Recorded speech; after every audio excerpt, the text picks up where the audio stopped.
Hey everyone, we saw in our earlier video example that in order to find the values of our 6 trig functions using the given information, we had to kind of find that missing side length in our triangle using the Pythagorean theorem. I wanted to talk a bit more about the Pythagorean theorem and how important it really is for us.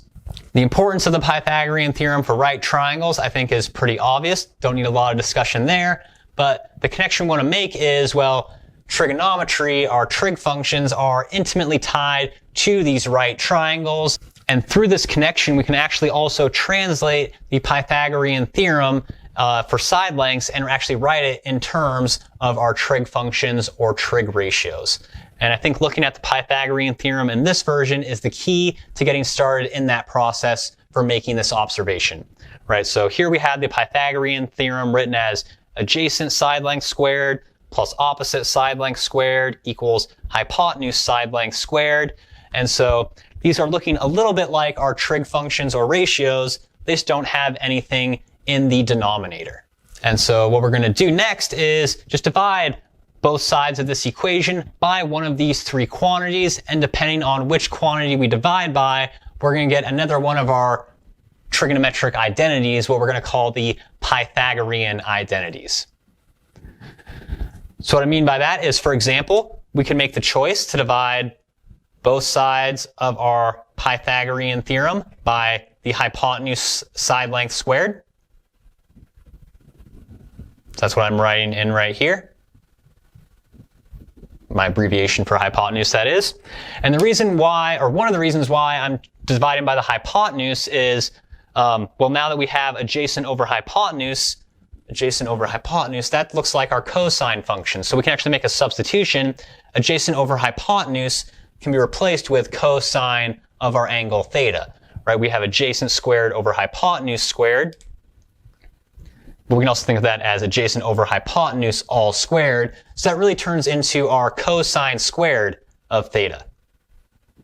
What about that next term on the left-hand side of our equation? Well, that's opposite squared over hypotenuse squared, or opposite over hypotenuse all squared. Which of our trig functions is opposite over hypotenuse? Well, that is our sine function for our angle theta.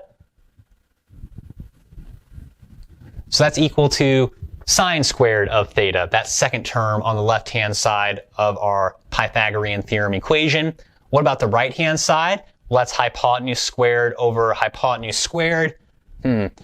Doesn't show up in one of our trig ratios, so maybe this was pointless. Oh no, wait. Hypotenuse squared divided by hypotenuse squared, or anything divided by itself, is 1. So now we get this amazing and super important relationship between our sine and our cosine functions. Cosine squared of theta plus sine squared of theta is always going to be equal to 1. We essentially discovered or created this trigonometric identity by taking our original version of the Pythagorean theorem and dividing both sides by the hypotenuse squared, but we could have also divided both sides by the adjacent side length squared, or divided both sides by the opposite side length squared. And what would have happened is we would have gotten a similar equation, but it would have involved different combinations of our trigonometric functions. Right, and so these 3 identities are what we refer to as the Pythagorean identities. The one that we use the most often is cosine squared plus sine squared is equal to 1. But the other 2 versions that show up quite frequently are secant squared of theta is equal to 1 plus tangent squared of theta, and cosecant squared of theta is equal to cotangent squared of theta plus 1. Remember, we discovered or derived cosine squared plus sine squared equals 1 by taking our Pythagorean theorem, dividing both sides by the square of the hypotenuse, and then rewriting everything in terms of our sine, cosine, and tangent, or our trig functions. We basically mimic these steps or processes for our other 2 identities. All right, so what if we wanted to derive or discover the secant squared equals 1 plus tangent squared Pythagorean identity instead? Well, we'd go back to the adjacent squared plus opposite squared equals hypotenuse squared equation and divide it by the adjacent side length squared instead of the hypotenuse squared.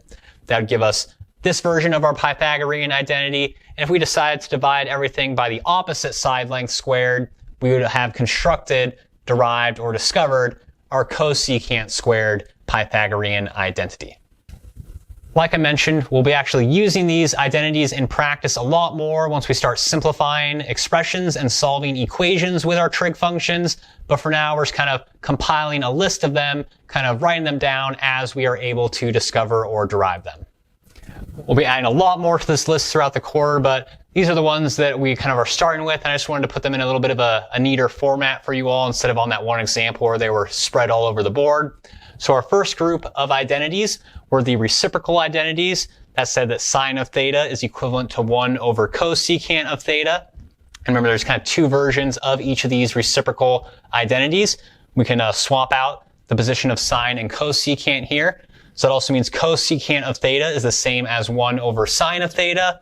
Our second reciprocal identity was cosine of theta is 1 over secant of theta, and vice versa. Secant of theta is 1 over cosine of theta. Just kind of move things around, solve that equation for secant of theta, and you can see it that way as well.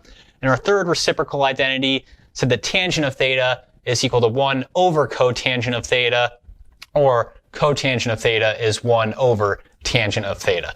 After that, we talked about the Pythagorean Theorem and how important it was for right triangles. We also discussed how our trig functions are initially defined using right triangles. And so putting that together gave us a version of the Pythagorean Theorem for our trig functions. These are what we call the Pythagorean Identities. And like I keep saying, we're going to talk about identities more and more, and we will. But an identity is an equation that is always true no matter what value theta takes on or is inputted, while some equations are only true for certain values of theta. We'll go over that definition later on, but I've been using the word identity quite a bit, so I just wanted to put it out there so you had a little bit more precise of a definition. We're going to introduce the third set of identities, what we call the quotient identities. And what the quotient identities are really useful for, and there's only a couple of them, they let us write some of our trig functions in terms of some of our other trig functions. In particular, it says that we can write tangent of theta as sine of theta divided by cosine of theta. And similarly, using one of our reciprocal identities, that means cotangent of theta can be cosine of theta divided by sine of theta. And we can go over a really quick proof of these quotient identities. We'll just do it for tangent because the same exact argument applies for our cotangent quotient identity as well. So what we know, using our right triangle definition, is that tangent of theta is opposite over adjacent. Right, just going back to good old SOHCAHTOA. And so we're trying to see, is sine of theta over cosine of theta actually equal to opposite over adjacent? Is it actually equal to tangent of theta? If we can show that that is true, then this identity must also be true. Well, let's go ahead and write sine of theta and cosine of theta in terms of our side lengths of our right triangle. Well, we know sine is the opposite side length divided by the hypotenuse. And then to avoid working with a complex fraction, instead of writing sine over cosine, I'm going to think of this as sine divided by cosine, right? That's equivalent. And so now cosine, that ratio that we're dividing sine by here, is adjacent over hypotenuse. All right, so this is also a good little review for dividing fractions. If you ever have one fraction divided by another, or a complex fraction, depending on how you write that, we can always turn that into a multiplication problem by multiplying by the reciprocal of our divisor. Or a less technical way of saying that is we just flip that second fraction over and turn it into a multiplication problem. Well, doing that step is really the key here, because now we can see through this multiplication, those factors of the hypotenuse are going to cancel out, and what we're left with is in the numerator an opposite side length, and in the denominator an adjacent side length, but opposite over adjacent is tangent of theta.